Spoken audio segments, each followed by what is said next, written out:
Chester A. Arthur, our 21st president, have to do with you? He helped end segregation on mass transit in New York 100 years before Rosa Parks. This is Nick Offerman playing Chester A. Arthur in Death by Lightning on Netflix. This is actually Chester A. Arthur. This is Elizabeth Jennings Graham. In 1854, at the height of King Cotton and the oligarchy of enslavers in the South, Elizabeth was a teacher in New York. One Sunday, she got on a streetcar to go to church and was told by the operator to get off because it was segregated. Segregation of New York streetcars, which were largely privately owned, was legal. She wouldn't get off. The streetcar driver shoved her off, pushed her off forcibly. She resisted physically, and a cop had to come help this streetcar driver get her off. Elizabeth happened to be the daughter of a reverend abolitionist, and they sued. The case was handled by a law firm in New York called Culver, Parker, and Arthur, and was given to be managed to the 24-year-old junior partner, Chester A. Arthur.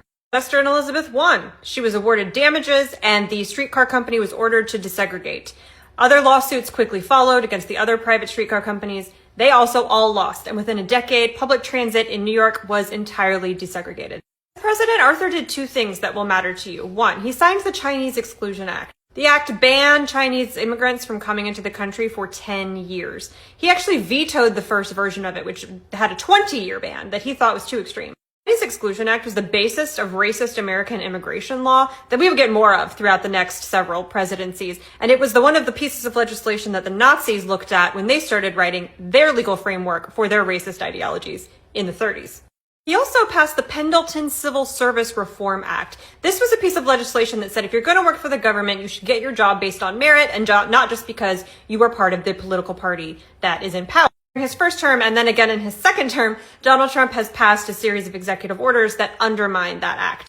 Most notably the creation of what he calls Schedule F, which is a classification of policy-making civil servants that removes their civil service protection so that they are easier to fire for not being loyal. This allows Trump to get rid of career civil servants who are supposed to be nonpartisan and replace them with his own people. Roscoe Conkling would have loved Donald Trump.